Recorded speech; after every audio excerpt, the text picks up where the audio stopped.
money.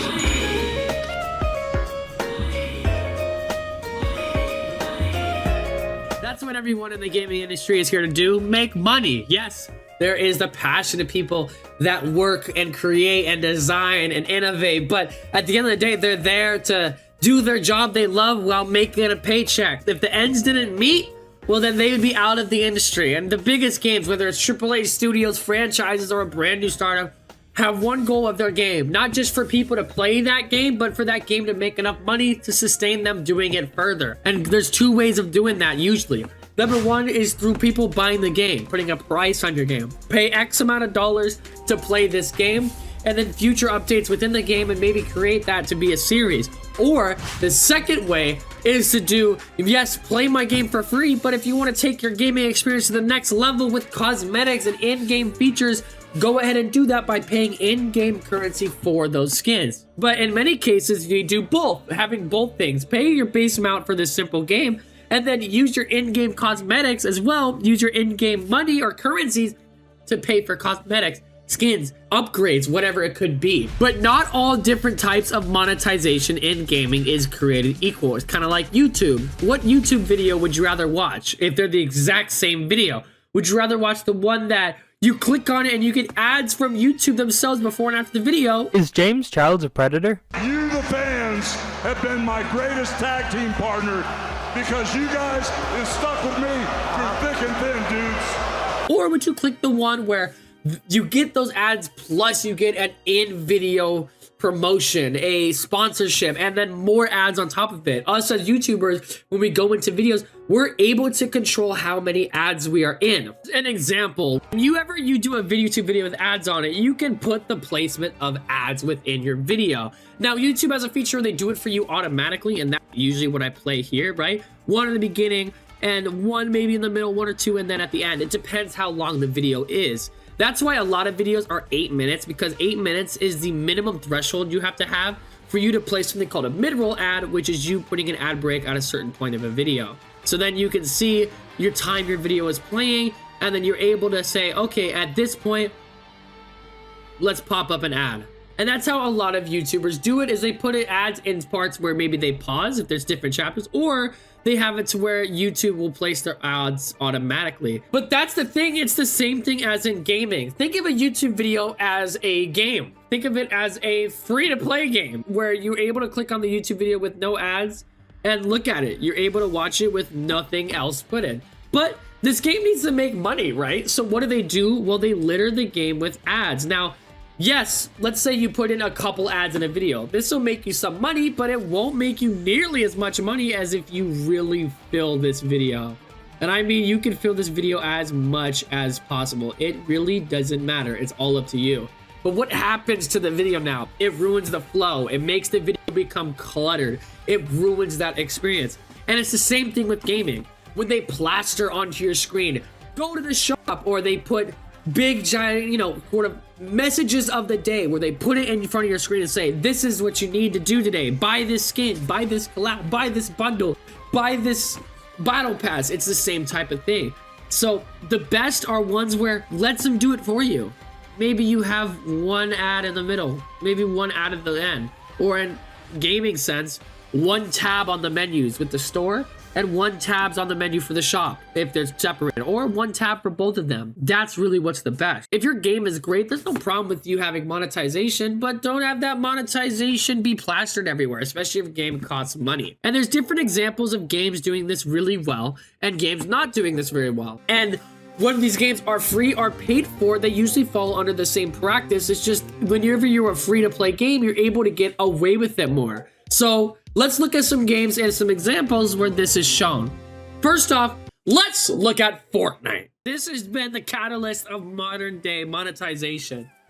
And this is the first game ever to have the battle pass. And you want to talk about an extensive shop? Look at this. Look at the amount of things they have. You have an OG season shop. You have music. You have festivals. You have so many things. This is the most in-depth, massive shop of, I think, any game in gaming.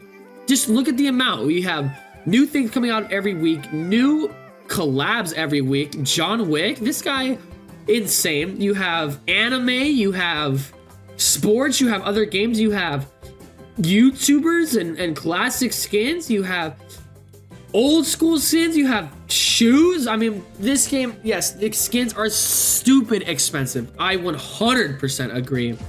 And then you have something called the Fortnite Crew, which is the battle pass, right? And look at all these different battle passes. Oh my god, absolutely insane. We have small battle passes, and then you have the big sort of modern day battle pass, which you can see here, $10 a month. The nice thing about the battle pass though is every time you go through it, you get 100 V-Bucks out of it. So gradually you will actually just get your money back. So if you buy one battle pass, you'll actually be able to forever have battle passes forever, as long as you complete them. So think about the amount of content that you can get just from completing one battle pass. That's the kind of the crazy thing about it. But this game, like I said, is a massive shop. But here's the crazy part about it, guys. Guess what? It's not thrown in your face. Imagine a free game not throwing a battle pass in your face. Okay, look at that. All you have a little news wheel on the top left here that you can see, and that will tell you every one of every sort of phase that it goes through.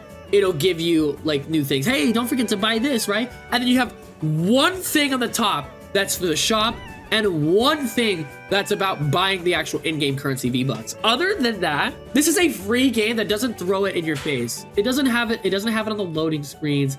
It doesn't have it as you're changing the game mode. Let's say that you want to change your game mode. Look at this. Doesn't have it on the game mode screen. Fortnite is one of those games where they literally do not throw it in your face. And I can appreciate that. Epic Games had that crazy lawsuit. Thank you for the 150 bucks, Epic Games. Man, I'm just so happy that Fortnite is not one of those games that just throws it in your face. And, you know, we're not talking about the quality of cosmetics here, but if we're talking about quality for just a second, Fortnite has the best cosmetics of any game ever. And I don't mind paying money for it because I think Fortnite is a really cool game. This is a really good monetization system. It's just like Marvel Rivals. They do it very well, and it's not in your face. All right, let's talk about Madden, another game with an absolutely insane amount of monetization.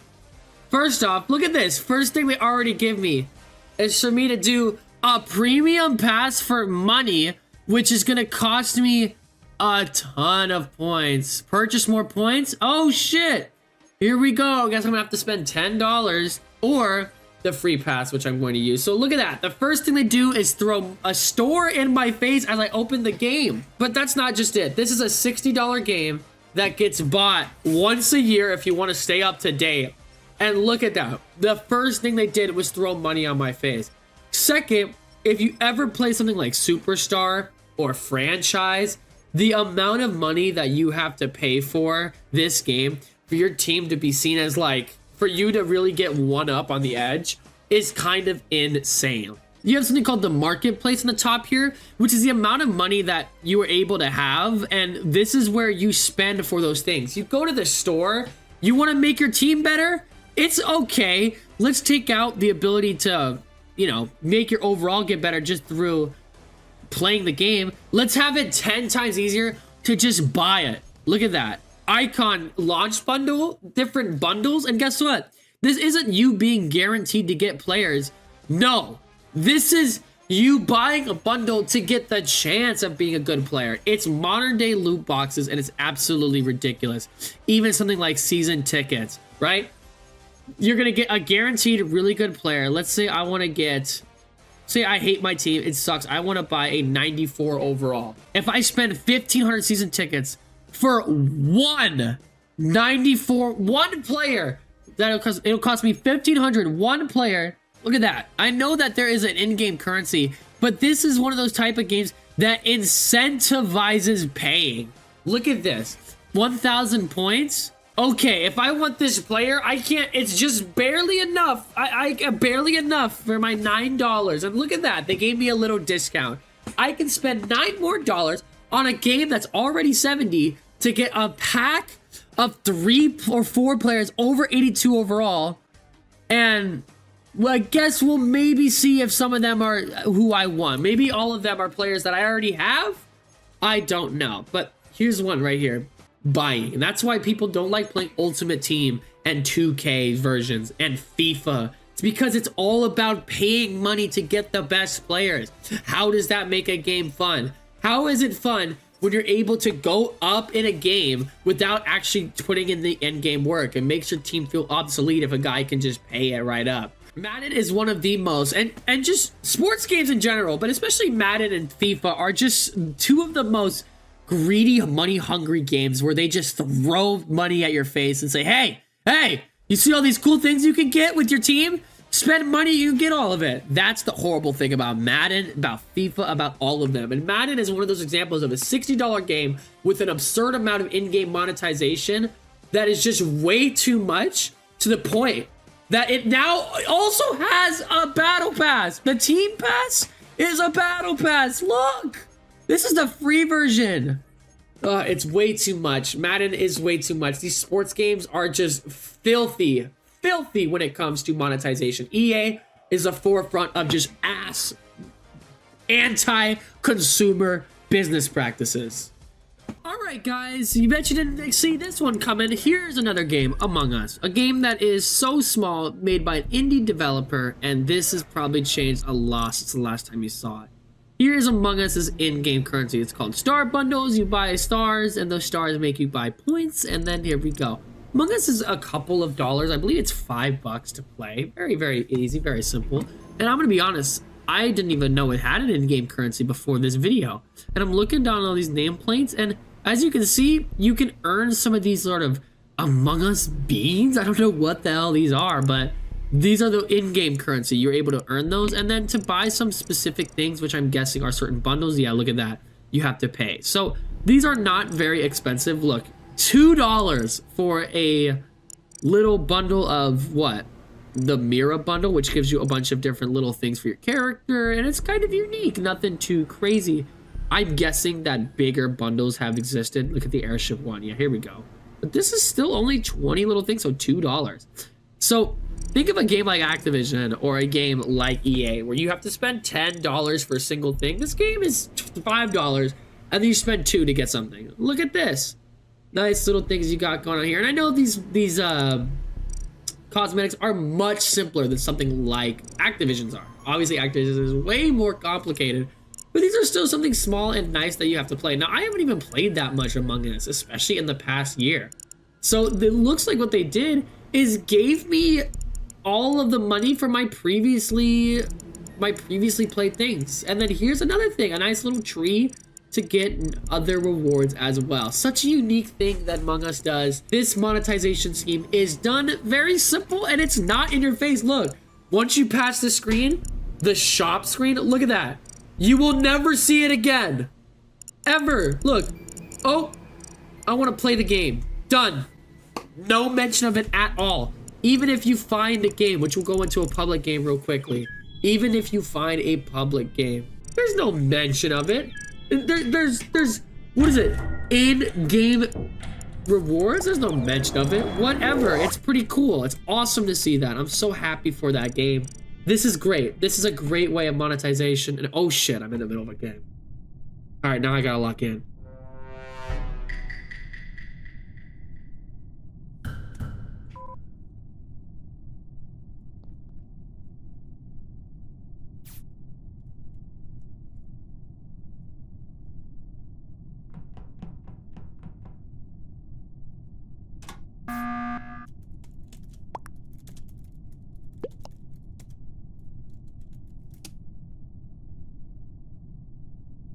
Yeah, this is great. Very nice. Very happy about that. Thank you. Black Ops 6 has so much ridiculousness. It's not even funny. First off, you just go on your screen here. First thing you have is buy this Squid Game pass. Now they do events like this all the time, and they have free things on the bottom, but then they also have not free, pay for this tab. This is $11. Mind you, this game is already $70 plus tax. Here's $11 right here. And you gotta play this to get the new weapon, by the way. You don't have to buy it though, thankfully. Then you have the event. Thankfully, the battle pass is free. Thank God. But if you are like me and you don't play this game every day, I've played this game. I'm played a lot. I'm only at 42%. If you want to get more, here's some tokens for you. You can go ahead and buy them and they look real shiny and you can move on if you'd like. And oh shit, here's your massive storage, your store tab. Oh, we got the event and we got all this and all this and all this. And this is kind of like Fortnite, just a massive shop. Now, yes, not as big as Fortnite, but look, let's say I want to buy this one skin. This is all I want. The Panther Mask VIP skin. If I only wanted that, now I have to buy $20 worth of other bullshit that I never wanted. So yes, you're right. Originally, all I wanted was the Panther VIP, but because they've added these 9 other things, it justifies them giving me a $25 thing. A $25 bundle when I only give 2 shits about one of the $25 of things. So yes, maybe you're buying 10 things for $25. What a steal, guys. You guys are so right. But it's not a steal when I'm not going to use any of this shit except for one thing, the Panther Mask VIP. So because of that, I have to spend my money on so much extra shit that I don't give 2 fucks about. It's the same thing here. I want the robot girl. That's all I care about. But I have to buy $25 worth of extra shit just to get the one fucking thing I want. That's the problem. That's the problem. When you buy shit for this game, you don't even get to buy it. You don't even get to buy the one thing you want to buy. You have to buy it plus 9 other things. And they go, oh, here's a free gift for you. And they gave you this awesome little montage. Look at you. Great job on buying our things. And they give you all of these, you know, bright lights on your screen so that you can feel good about buying it. But you just spent $25. Congratulations. Last and certainly not least, we have Marvel Rivals, a game that has been in the forefront of the entire gaming community for a long minute now. So let's see how this game's Battle Pass monetization system works. Now, first things first, just like many other games we've seen, there's one page. It shows one page in the store right here. This is not paid for. There's one page for monetization, and then here's your currency. You go to the store, you have different store things right here, right? A bunch of different camos and skins. Yes, they are expensive. This is a ton of money. $2,200, that is a lot of money, but that is okay because the game is free.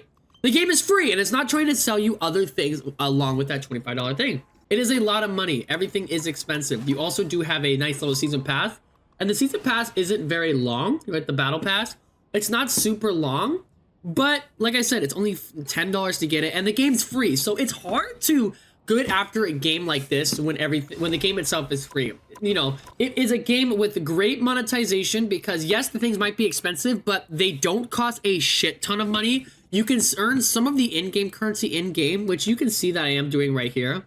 It's a mix between the two. So in my opinion, a game like Marvel Rivals isn't that bad because the in-game currency, you know, isn't shoved in your face. It's not shoving in your face a ton of the cosmetics. And once you get to the play screen, look, it's not present whatsoever. It's not in here. This is the screen that you're gonna see the most.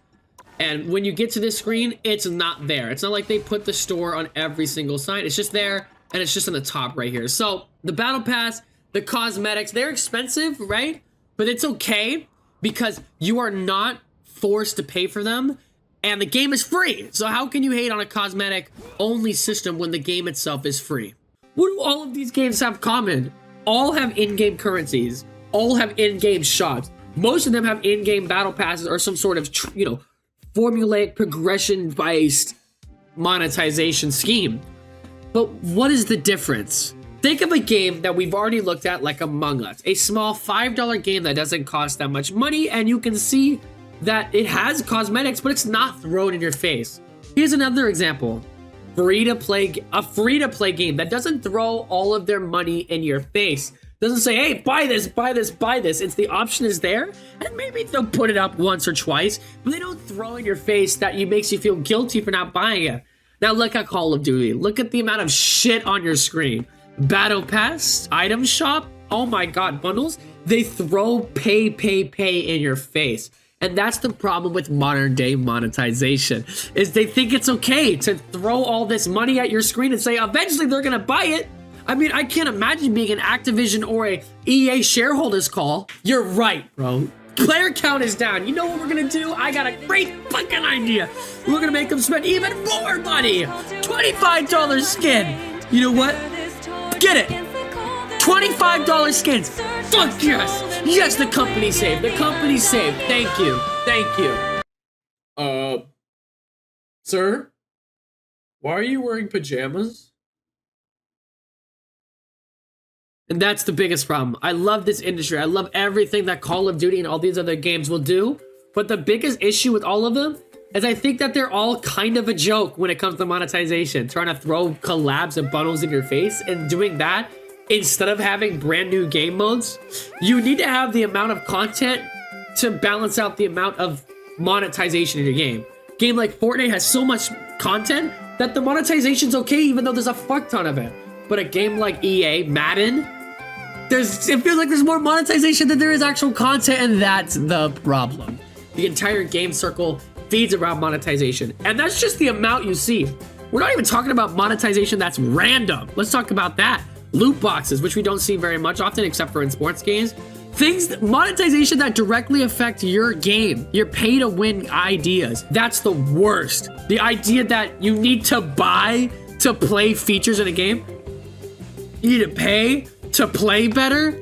Oh my goodness, that is the worst possible thing you can have.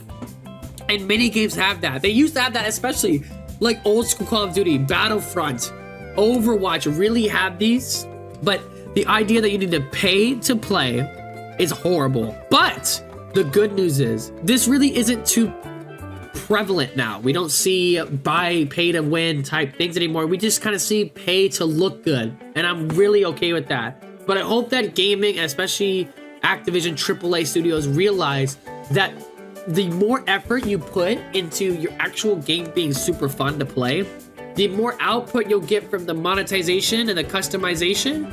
As long as you put all that effort in, people will be more likely to buy those things for your game. That's my thing. So what is the whole point of this video? Saying that monetization is kind of fucked right now. We're screwed over. And I think that the best thing to do currently at this moment is to take that monetization, use all that effort going into it, and we're not even gonna talk about AI. Put all that effort into your game and have that little bit of monetization there as well, so that the people from those games feed into that monetization rather than the monetization being put in the forefront of the actual experience. Let it be a side thing that you can also do, not the main character. But that's all I have for you guys today. If you guys enjoy, make sure to leave a like, subscribe to the channel if you guys haven't already, and I'll see you all very, very soon. 电视速度与激情中比冰淇淋速度与激情，速度与激情中我最喜欢。 And now, folks, it's time to say goodnight. We sincerely appreciate your patronage and hope we've succeeded in bringing you an enjoyable evening of entertainment. Please drive home carefully and come back again soon. Good night.